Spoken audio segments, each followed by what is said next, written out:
Okay, these slides are older, right there. They're actually from MATLAB 7, which is very old. So the fact that whatever version of MATLAB we're going to end up running upstairs at there.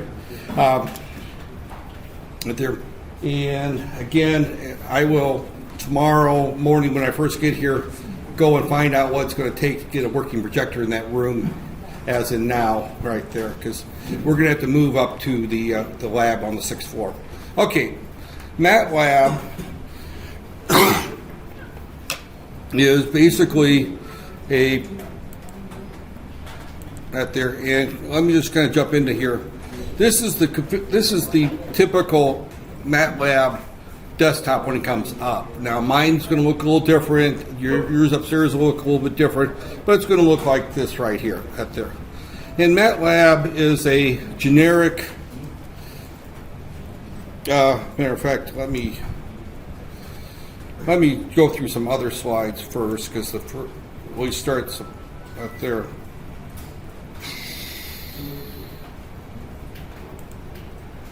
Right there. Introduction to MATLAB. Here we go. Right there. And is this one? Okay. I just wanted to go through through a couple of things that there. Actually, this set of slides is not very good, but that there. And I don't even know what instructor I stole this from. It looks Turkish. Right there. But MATLAB is its own language. Right there. And it's got two basic things. You can pull C and Pascal and other languages into MATLAB right there. So, right there. But as you can see, it looks like a mess right there. It's too broad for our purposes. Right there. So again, let me just jump back to the slides that I was working on. Right there. So MATLAB right there has a command window, and we'll start with the command window right there. And as I go through these slides, you'll see that the command window is fairly powerful. And let's just bring up my MATLAB. Where is my MATLAB? Right there. And this is version R 2015A, so it's about a year old. 2016 is out, that there, but I don't have a copy of it yet, that there. Okay, this is the command window right here. And we can type commands into the command window at this point. Right there. And I quite often just gotten by with just using the command window for if I want to do certain calculator. It's a calculator on steroids is the best term to use for it. It does a lot of calculations right there. Now MATLAB stands for right there, and these are just some examples of running as a calculator right there. At there, and I might as well just run through some demos up there. So I can just simply say A is equal to 3. If I put a semicolon at the end of that there, it just suppresses the operation that there. B is equal to 5. Right there. C is equal to A plus B. Right there, and so C is equal to 8. It just allows me to write very simple little expressions right there. So there, and I could say 554 divided by 6, and it just gives me an answer back there. So it's a very easy, simple calculator right there. 5 plus 3 plus 6, or plus 3 plus 6, and right there it just does the calculations. I can string them out as long as I can put parentheses in there. 3 plus 2 divided by 5 right there, and the answer is 1 because that's 5, right there. So again, it's a relatively straightforward that there. It does have the ability to go back and pull up old commands. These are all the commands that I've typed right there. So if I just hit the up arrow, I can go through the previous commands. And that's handy from time to time, right there. Right there. So again, use the down arrow to scroll forward, edit a new line. Right there. Again, you can go through and edit previous lines right there. So it's a fairly easy to use command expression right there. And this is some examples. I did some other right there. As you can see, it's fairly straightforward right there. Again, if that's all it can do, it's not worth the 20,000 ringgits or whatever they charge for. It's pretty expensive. It's not 20,000 ringgits, but it's into the thousands of ringgits right there if you buy the full version right there. So I'm thinking the university probably buys the educational version, which is about 200 USD or 100 USD a copy. So that's about 400 or 500 ringgits a copy. That's why they don't put it in all the labs. Right there. So, okay, right there. It does all the standard things that any of the programming languages that there. Exponentials, right there. I can say 52 raised to the 2 power, 5 raised to the 6 power, right there. So it does exponentials very easy, right there. It also does multiplication. Now multiplication, divide, that there. Left division, of course, is that there. And actually, example right there, that should be modulus. Let me try that left division right there. 52.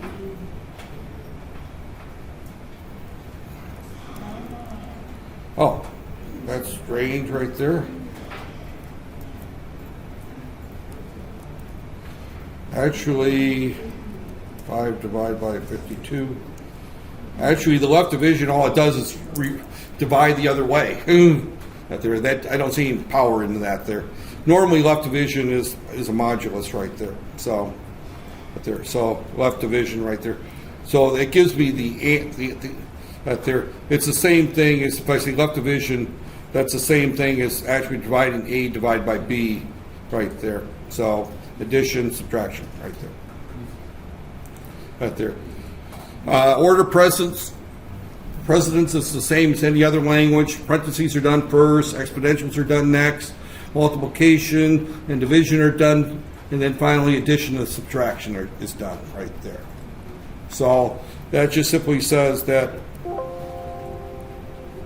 if I say 5 plus 2 divided by 3, that gives me 2.33. If I did 5 plus 2 divided by 3, it's going to give me a different answer because it does the divide by 3 first, and then it adds the 5 right there. The first one, because I put the parentheses, it did the 5 plus 2, which is 7 divided by 3, which gave me 2.3333 right there. So, okay. Again, I'm just kind of flying through these. And I think I put these slides up today, didn't I? Yeah, that's it. Okay. Okay. As we go through that, there are examples right there, and I could go through all these examples and right there. And 4 raised that there. It looks like there's a symbol missing right there. Right there. 4. Right there. And just more examples right there.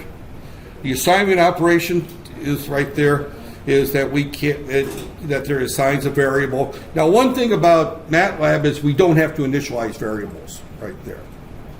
Right there. And we don't have to declare variables right there. So it just does all that automatically. So for example, I can say name, first name equals Iskander right there, and I guess I can't do first name is equal to that there unless it wants to see a possible single quotes that there.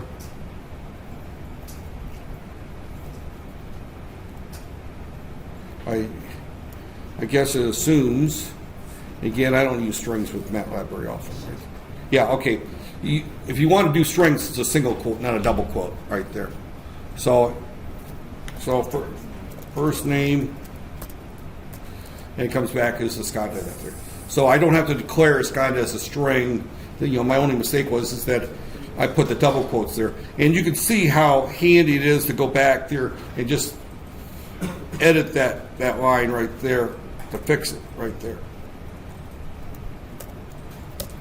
That there. So So instead of defining string, if string is kind of that there, I just say it's kind of is equal to that right there. So that there. So again, right there.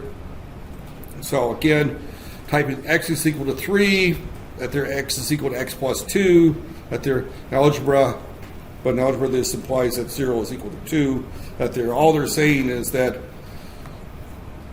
they're in algebra we cannot write x plus 2 equals 20, but in MATLAB are okay that they're so all they're saying is that I cannot put x plus 2 on the left side right there. It's like a computer language in that way right there. So the left side must contain a single variable. The right side must be what's computed. There is all this slide is saying right there. We've got a couple commands right there. CLC just clears the command window. Clears everything. Clear V1, V2 declares that there. Exists simply determines whether or not it exists. So if I go back here and if I say clear CLC, that just clears that right there. But all my variables are still here. Now notice over here, there's a little something called a workspace. Now you may or may not see that on your version depending on how it's set up. That there, the way I've got it set up is I see the workspace. And this just simply tells me that I got a variable here called first name. It's a string. That's the type right there. And the value is this kind of right there. So as I go back to here, clear. So I could just do a clear right there. And I'm going to clear C. And notice the C disappears off of the memory. So if I do C, there it comes back undeclared. And if you remember before, I said C is equal to right there. Right there. And notice C pop back up there. I've defined C. And if I just type C again, C right there, it tells me the value of C. And I could do an exists C and right there, and it's got to be a string.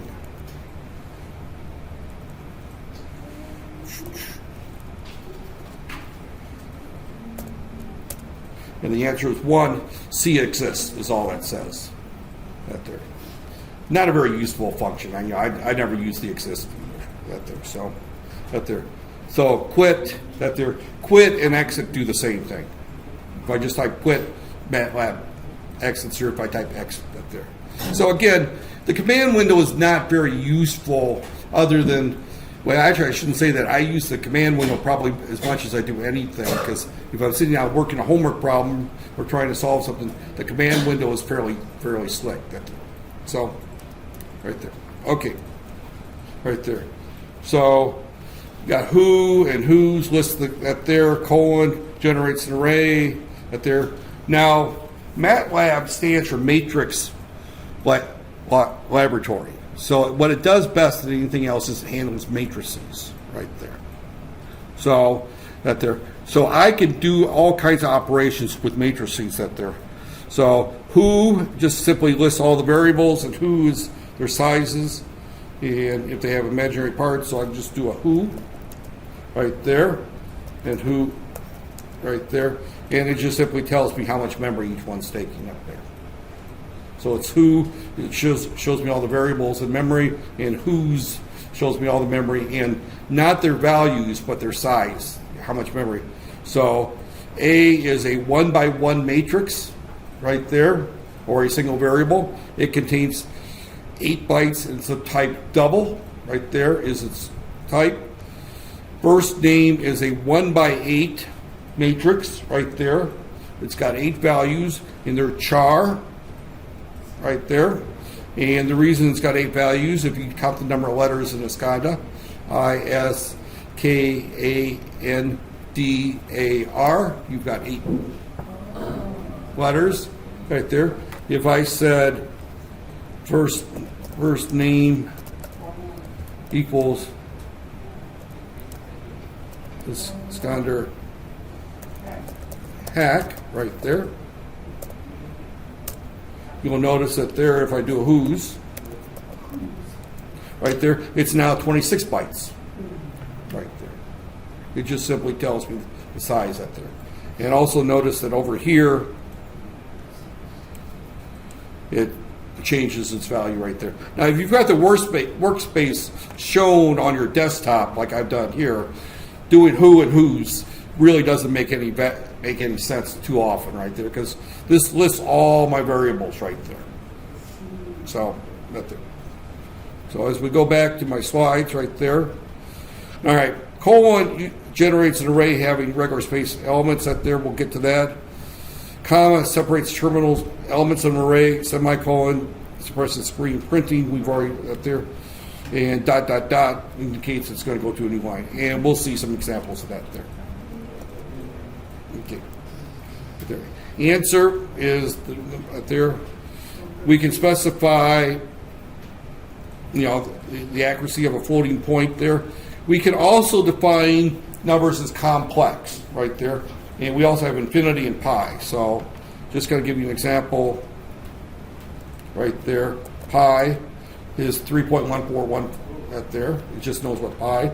I can say z is equal to 30 plus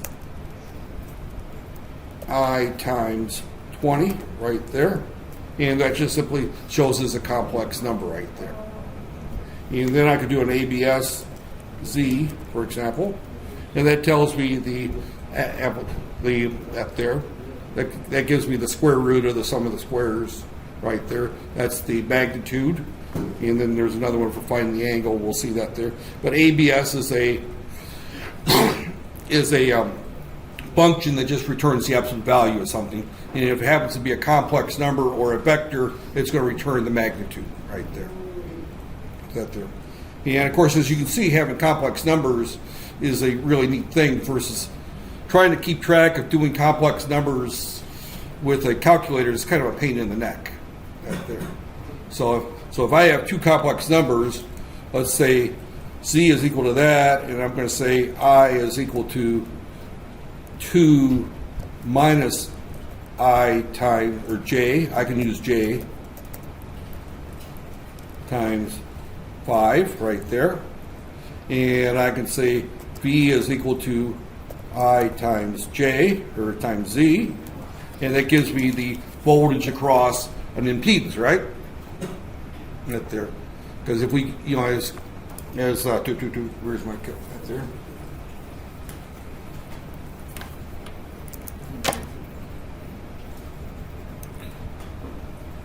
If we got an impedance right here, and we know what z is, in this particular case, we said z is equal to 30 plus 20 right there. So this happens to be a 30 ohm resistor in an inductor. Now, my drawing is not doing well. Boy, good thing that there. This is 30 ohms right there, and this has got a inductor of 20 ohms, J 20 ohms right there. Right there. And we know that a current going through there, in this particular case, our current was right there, 2 minus J. Now, again, this is 5. Did I say, yeah, J times, yeah. So the current is, the inductor is actually that there, so 2 minus J5 right there. So my current right here is 2 minus J5 right there. So knowing that, my voltage across there is going to be right there. And again, I can see what the absolute value of V is right there. So it's 194 volts right there.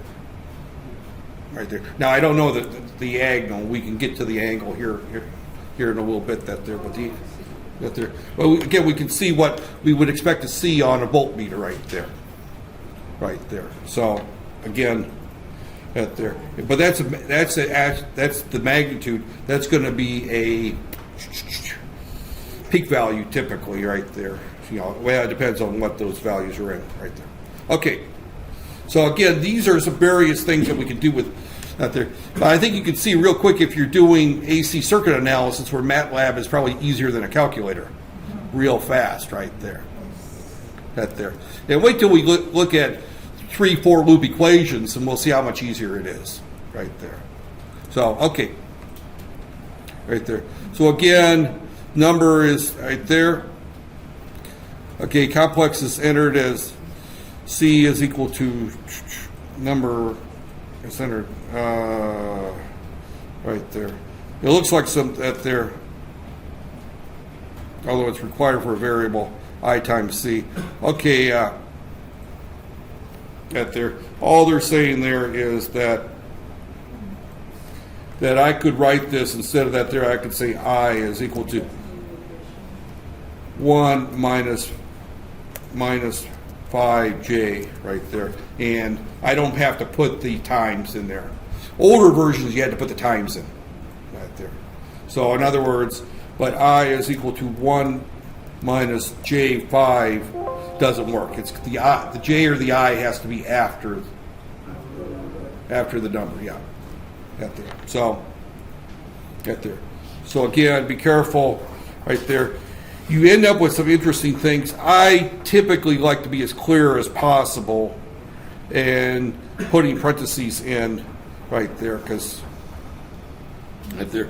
So we end up with different things right there. Because in other words, right here, if we put the minus I underneath, it would be minus 3.5i. Here, if the I, it would 7 divided by 2 times I, it's 3.5i, depending where we put the parentheses. So parentheses really, especially when you're dealing with I, you know, that there make a difference right there. So right there. Okay, format right there. We got format long, format short, format long E. These are the various formats. We can set those up right there. So okay, arrays. Now this is the normal way we could do an array, and I'm just going to go through here and just generate an array between 0 and 10, it looks like, of sine u right there, 5 times sine u. So again, all this is going to do is I'm going to say I is equal to bracket 0 colon 0.01 that there colon 10 right there. And I'm going to not put the semicolon. Normally you would put the semicolon just so you can see a bunch of numbers go by right there. Now notice that I, in this particular case, is shown as a 1 by 1001 double. It's an array right there. It doesn't show all the values there. Here's all the values. Now I could say I 20 or 50 right there. And this is I 50 right there, and that shows me the 50th element in the array. So, but what that has done is when I said I, when I executed that command right there, and let me execute it again with a semicolon after it, right there, is that I told it that I wanted an array starting at 0.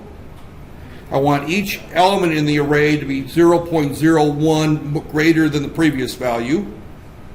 And I want to go up to 10 right there. So that generates this array. So now I can generate another array, say y is equal to 5 times the sine of I. Right there.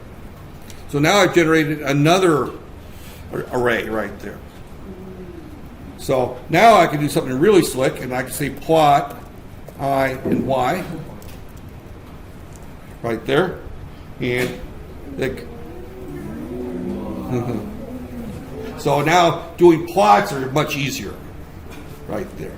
And we could do this with any kind of values. And we're going to spend some more time on plots, but you can see why people like MATLAB for doing number crunching that there and doing plots right there. So it's a very handy tool in some of the other things out there. And again, we've got about 4 weeks, and of course they keep scheduling workshops to kind of beat into our time to go through the major features of MATLAB. You know, that there. So again, and we can just close this right here, right there. There's some more examples on this as I go through the slides right there. So again, the single line is computed that there. They said 101 times. The difference is I put 0.01. And the reason I put 0.01 is I wanted my graph to look smoother right there. So, okay. Array index, again, I showed the example right there.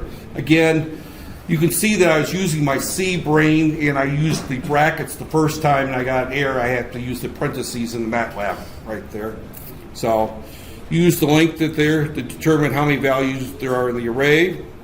So again, all that simply says right there is that I can say, and I could just say length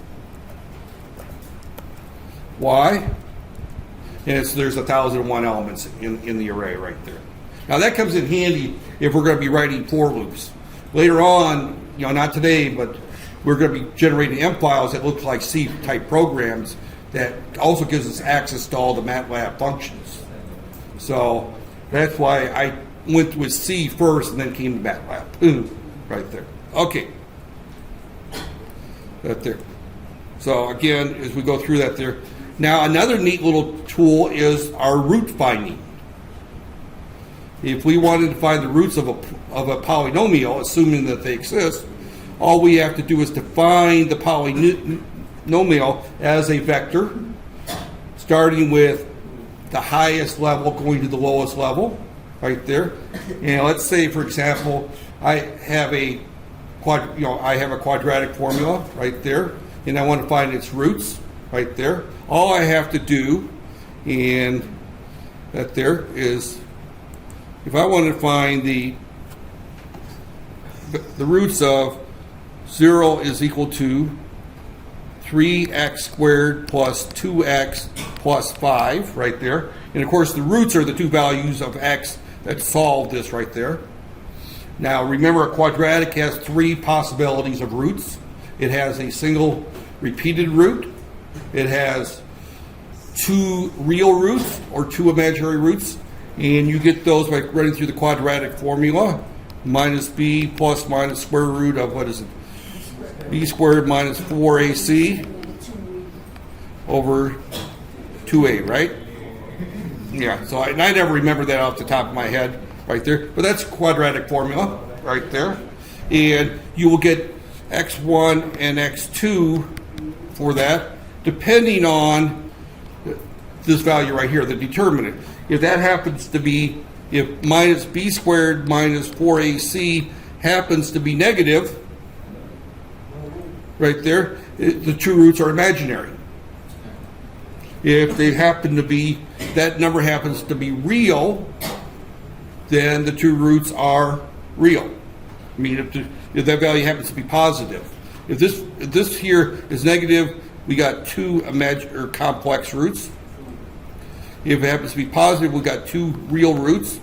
And if it happens to be 0, we have one repeated root right there.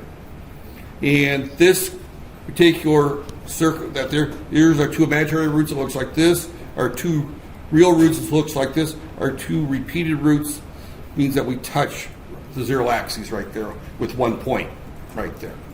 So again, that if we were to plot that right there. So again, we go back to our formula right there. And what did I say I was going to do? It was 3, 2, 5, right? So k is equal to bracket 3, 2, 5 right there. Right there. Right there. And we say roots k. And in this particular case, we've got two complex roots right there. So there's your two roots right there. So it's a very easy situation. Later on, you'll find that you have to find all the roots to certain to equations out there when you get into the Laplace. So finding the roots of a polynomial is that there. If I have a large polynomial that there, k is equal to, and I'm just going to say bracket 5, 2, 3, 4, 2, 7, or 5 right there. So this is the equivalent of 1, 2, 3, 4, 5, 6. So it's x to the 5th plus 3x x to the fourth plus 3x to the squared plus 4x. It's 2x, 4x squared, 3x to the third, 3x to the fourth, and 5x to the fifth. Right there. And I just simply say roots. Right there. K. And there's my 5 roots. They happen to all be complex. Right there. So I get that there. And I challenge anybody to sit down and find the 5 roots of that equation that quickly. Right there. Right there. So it's a interesting that there, because that's a very complex that there. So again, you can see where this roots command is a very useful command. There's a lot more like the root that there. So we've completely blown away what a calculator can do. And we're still in the command mode. We haven't wrote any programs yet. Right there. So right there. So getting back to my slides right there. So the roots here are, in this particular case, that this has got 3 roots right there because it's a third order polynomial, x squared or x cubed plus or minus 7x plus 40x minus 34. We got 3 roots, 3 plus or minus 5i and 1 right there. Right there. So we've got the 3 roots at there, and this is at there. Now, what we can also do is that there we can write a function and have it plot that graph right there. And that's kind of an interesting one. I'm going to try to plot that there. So x cubed minus 7x squared right there. I'm going to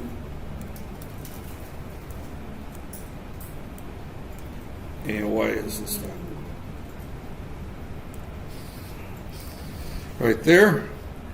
And I'm going to say that x is equal to, and I'm going to say y is equal to, first off, let's say x is equal to minus 5 colon 0.001 colon 5 right there. Actually, let's go 10 on both those. Right there, because I'm going to plot this right here. Right there. And I forgot to put the equal sign in there. Right there. And then I'm going to say y is equal to, and again we're going to go x raised to the third power minus 7 times, and I can't see my keyboard, and I can't, right there, 7 times x raised to the squared plus 40 times x minus 34 right there. And oh, okay, I need to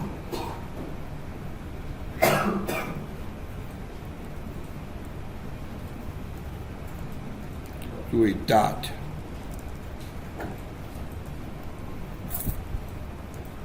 Actually,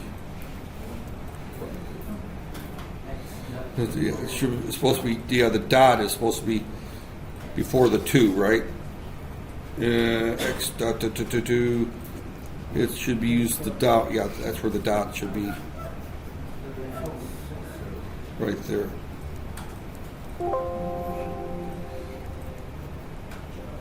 And the last one, I don't put the dot in there.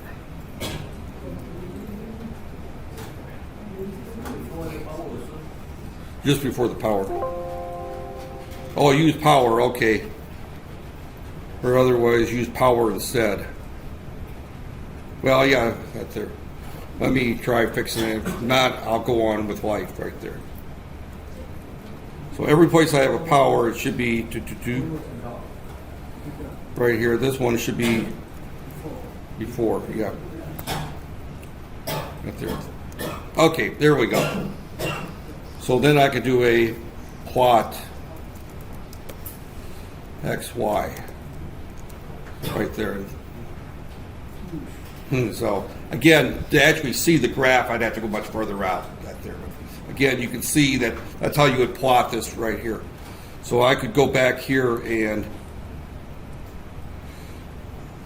make this 100. Make this 100.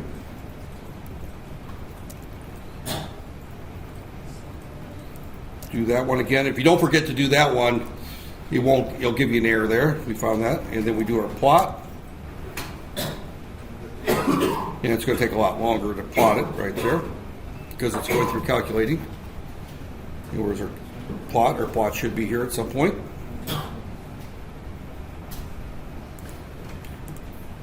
Oh, our plot was behind it there. So you can see that right there. So it's going up, going on right there. So again, we cross our zero axis at 1, somewhere right around here, at there, and our other 2 points where we cross are elsewhere right there. So again, you can see where the plot function comes in right there. So yeah, okay. If you got a plot already there, it draws over the old plot, and you have to go back and get it right there. So right there. So again, that's the roots function right there. There's a lot of other functions built into it. You've already seen me use sine. We've got square root. And square root's the same as raising to the 0.5 power right there. We got log base 10, e to the x, tangent. You know, again, these are, again, I should point out that it uses radians. So if you've got degrees and angles, you have to convert them to radians right there. And how am I on time? My throat is going bad too.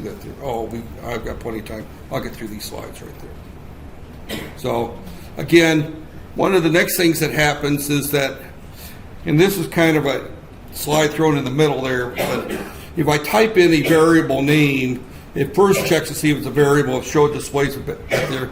Then it checks to see if it's one of its commands. If it's one of its commands, it executes it. Then it looks for something called a .m file. Now, .m files are the MATLAB version of a script or a program right there. So, and so it looks for a .m that there. And we haven't wrote any .m files, but .m files are basically programs that we would write that there. So, right there. Checks that there. Okay. Some of the things that we have to do with MATLAB is we have to move things around in terms of directories. Right there. Now, the easiest way to manipulate where we go in MATLAB is to just click on the directories over here. This is our current folder. But I could run cd/, that takes me to the root command right there.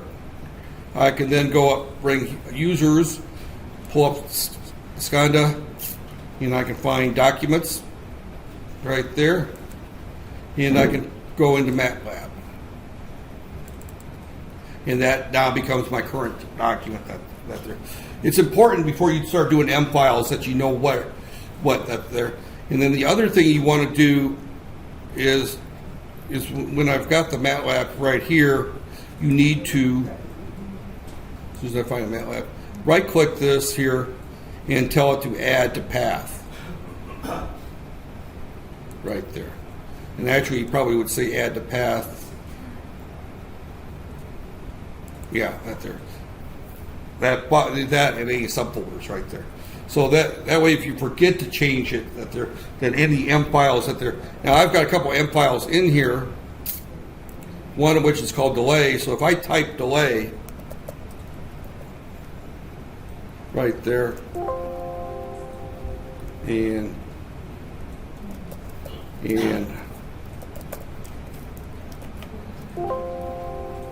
I guess it's just, I forgot what's in delay. But there, evidently it's just a delay. And all it does is just does a forward X loop. It's just a delay. Right there. So if I can open delay right there. And delay is just simply a loop right there. Counts to 1 to 50,000. Now I didn't put a semicolon that there. If I can put a semicolon at the end of this, you know, I can X that there, and I can save that there. Now if I say delay, it just simply delays, but it doesn't delay very long because 50,000 is an awfully short delay with this processor. Now if I took that semicolon off and I showed the count 1 to 50,000, then of course it's much slower right there. So, but delay happens to be a function that I wrote right there. And I can modify delay, and I could have it receive M right there, and I can do another for loop.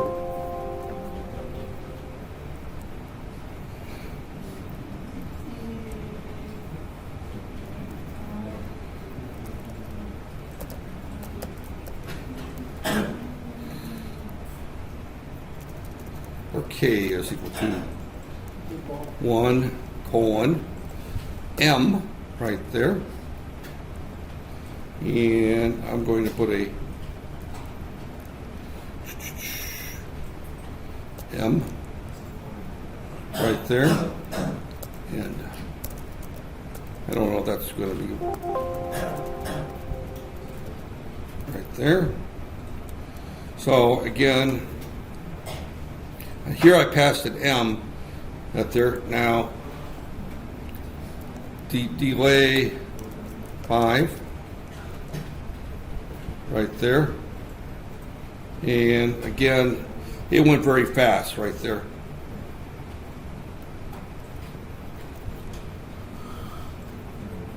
Right there, and it's still running. Oh, it's done right there. Let's do a delay 50. Okay, it goes through very quickly as well, right there. So, right there. Actually, it should do. Oh, I don't want to do M. I want to do K right there.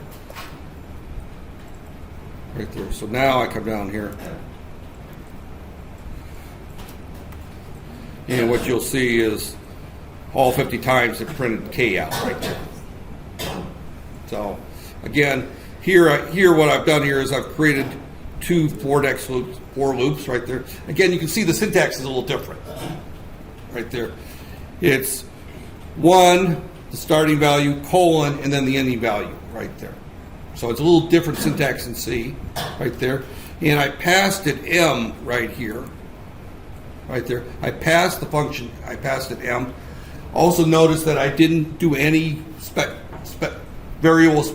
Is this an integer? Is it real? What is it? I don't know. It just does it right there. So right there. So we can write functions in MATLAB just like right there, and we just store this here in delay.m. So this function stored in delay.m right there. And there, and again, it looks just like right here, function. I use the keyword function, the name, any variables I pass to it, right there. And then I can use the variable right here, M, right there. That's the variable that I pass to it. And here I just simply say for K is equal to 1 to M. And then I have the inner loop for I is equal to 1 to 50,000, right there. And then I just simply, I say I right there. You know, I don't print it out. I suppress it there. Here I don't suppress the K. I could put another zero, a couple of zeros in here, and right there. And hopefully this time it goes slow enough that we can. And yeah, see that now it's slow enough you can actually see it scroll by, right? Right there. So right there. So again, what we're doing basically right there. So all this add path to that there, I don't use these that there. The easiest way to do it is to use the window over here, the current folder window right there. So right there. And when we look at that, we also have the set path right there. And this shows all of our paths, everything in our path right there. and we can add a folder to right there, and so we can add a folder to it right from that command right there. So there, but again, right there, we've got the where was it here? I just had it right there. I'll set path right there. But there's 3 ways to set a path. You want to add it. So if you're going to write M files and you want to add them into the path where you can call them, you can either use the function, which I can't remember, add path in the directory name. Now notice, also should note that you can't put spaces in there. That's the other problem right there. I find the easiest way is to just traverse to it. Just do a CD right there to the root. That takes us to that right there. And again, I can also do a CD D colon. And that takes me to my D drive right there. I can do a CD C colon right there. That takes me to the C drive right there. And then I just simply traverse through here and I can find MATLAB right here. I can right click that, add to path right there, selected folders and subprograms right there. Now notice here that when I right click this right here, add to path, I've got selected folders, indicate files on the path right there. So again, if I open this here up, if you see something that's not dark, that means that file is not available, it's not on the path. Here you can see that this is highlighted, these are on the path right there. So, and these paths are important is if you're going to be writing M files out there, and you will be writing M files out there. So, okay. All right, that as we go through here, PWD, displays current that there. Again, these are all Unix commands right there. MATLAB was originally written in Unix out there, and then it was migrated to Linux, and then finally migrated to Windows and Macintosh right there. So it does exist there. And there's also another program. I'm going to run it out there. I put a link to it, I believe. Oh, yeah, it's up there. Did I install it on here? It's called Octave. Yeah, here's Octave. And Octave right there is looks very much like MATLAB. Octave is free. But I've got Windows 10 and there's some issues with Windows 10. I think it works okay with Windows 7 out there. But you see, I can do the same thing. You know, X is equal to bracket 0 colon 0.01 colon 10 close colon close bracket semicolon right there. I can say Y is equal to 5 times sine X right there, and I can do plot X, Y, and it locks up right there. So if you downloaded Octave on your computer, if you got Windows 7, it might work. It doesn't work with Windows 10 for whatever reason. There's supposed to be an update out for it. I didn't find the update yet out there. But Octave, now everything else works okay right there with Octave. And Octave, to be honest, if I had it working right with Windows 10, I would just teach this class in Octave and leave MATLAB off the side. Because Octave, the price is right there. But they haven't updated it for Windows 10 yet. As soon as I get the update for Windows 10, right there. Everything else is fine. You know, I could say A is equal to bracket 5, 3, 2, minus 10, close bracket right there, roots A, right there. And there's my 3 roots, the A. So the roots function still works there. The only thing I have trouble with is the plot right there. So, okay. Right there. So, and again, the other thing with Octave, you can do the same thing right here. Documents, MATLAB, and set as current directory right there. And I can do delay here. And delay 5 right there. And it's not working. Right there. Why is delay 5 not working? Maybe because it doesn't do the print at there. Okay. Delay 5 is not working right there.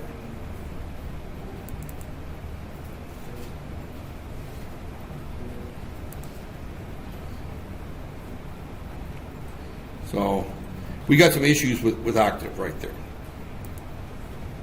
Oh, okay. I didn't give it enough time right there.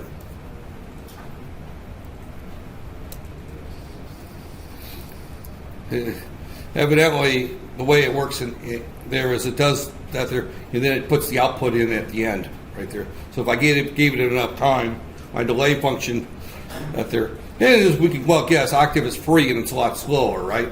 Not there. So again, it's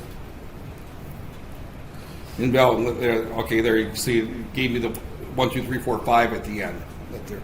So, but that's Octave right there, and I can do whip right there. So okay, right there. Okay, as we finish up our slides, right there. I showed you this already, right there. That's our plot window. Now, one of the things we did show with the plot is that I could put labels on there. So if I go back to my plot, right here,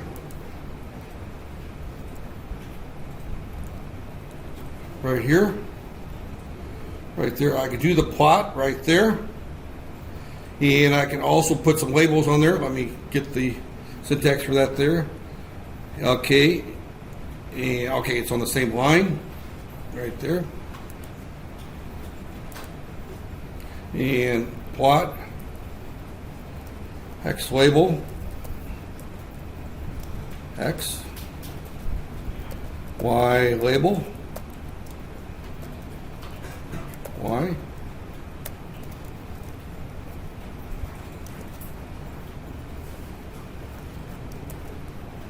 right there. And here I go again. Single quotes. Every other programming language uses double quotes for strings, but this one uses right there. And our plot there. Notice that all I've done is I added the X and the Y there. It's the labels right there. So, right there. So again, that's our right there. Okay, XY enables to get points that there, returns XY that there. Again, we can put grids on that there and their plot. We can put a title X right there, so we can put a title on our graph right there easily enough. Right there.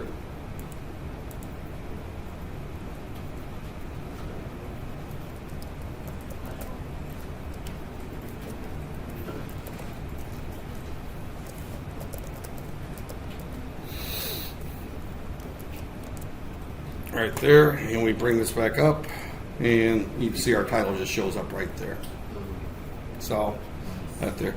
So again, we've got multiple things right there, and I've got an entire lecture later on just graphs. That there actually an entire discussion on just graphs. So I'm not going to spend a lot of time on that there. We can put a grid, enables a pound, or we can also use XY is equal to graphic input N. Enables the mouse to get endpoints from a plot, returns in an array right there, which does come in handy right there. Not as handy as you might think it would be. We can put grids right there, titles right there, and again we can go through here and we can solution of it right there. And this is kind of an interesting one right here. This here is solution of a linear algebraic equation right there. We've got 6x plus 12y plus z is equal to 70. 7x minus 2y plus 3z is equal to 5. 2x plus 8y minus 9z is equal to 64. That's a very handy, this is a very handy one because as electrical engineers, you probably have seen problems that look like this.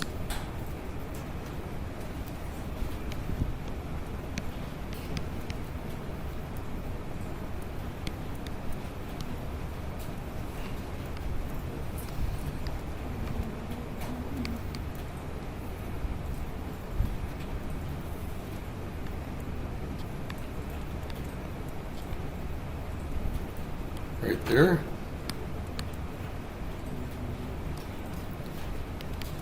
Well, and you would write that as, you know, minus 12 volts plus 6I1 plus 8I1 minus I2 here plus 14 volts is equal to 0. We would say minus 14 plus 8I2 minus I1 plus 12 I2 plus 4 is equal to 0, right? That there. You would write two mesh equations for that. Right there. Or you would do like I do and cheat, and I say that R is equal to the sum of all the resistance in loop 1 is 14. The sum of shared is minus 8. And in loop 2 is 12, 20, 20, right there. And V is equal to 12 and minus 10, right there. So you would have your two matrices right there. So what they're saying is that we do the first one, and the first one says our equation is 14I1 minus 8I2 is equal to 12, right there. The second one says minus 8I1 plus 20I2 is equal to 10. And if you, and actually, that's what these two equations would shorten down to right there. I just do a shortcut method and I just write the matrix looking at the circuit right there. So now the way I would normally solve these is put them in matrix form right there. But you can also, right there, because in matrix form, what we've got is, right there, we got our matrix right here, which is R, 14 minus 8, 20, times our vector here is equal to I1, I2, right there. That's our matrix form right there. And you probably haven't had linear algebra, have you yet? Have you had linear algebra? Have you seen this form of writing that equation before, right? Have you seen that? Some of you shake your head, others look at me like, no, you have not seen this before. But when I multiply that there, and actually no, I've got that wrong. You should be yelling at me because I've screwed this up. This should be I1, I2, and this should be 12 and 10, right? Now that makes more sense. Okay, just raise your hand and say, Professor, you're screwed up. You messed up. You've got a headache and you got it wrong. That there. I make mistakes. That there. And that there. So that simply says 14 times I1 minus 8 times I2 is equal to 12. So we're going to multiply that two. But I could say that I could bring this over and I could say I to the minus 1 times R is equal to, or excuse me, I'm going to multiply both sides by R to the minus 1. R to the minus 1 times R times I is equal to R to the minus 1 times I, right? or times B. And it's getting close to my hour and 15 minutes right there. As I said, my brain shuts off after an hour and 15 minutes. And I'm starting to make all kinds of bad mistakes up there.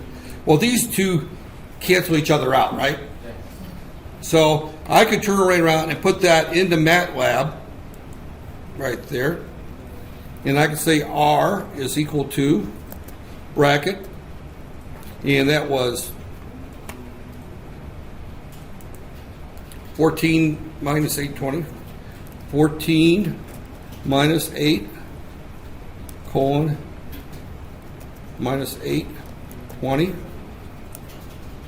right there. And that does that look right?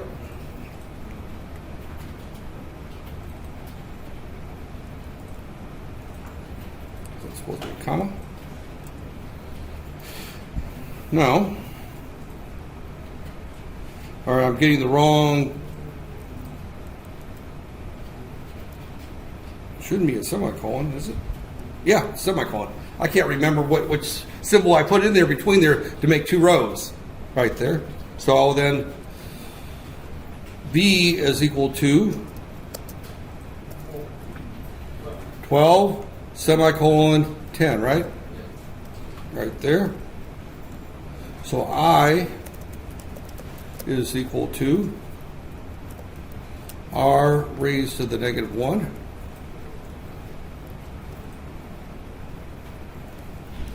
times B. Right there. Those are my two currents right there, I1 and I2. Right there. So now if we went back and we did it the way that they're saying is, there's another way of doing it right here where we got there. So I could say A is equal to, again, that's doing the same thing at there, and B is equal to that. They're doing the same way. The only thing they're doing different is that they're doing this. They're doing I is equal to B divide by R this way, right there. And that gives me a different answer. Makes sense.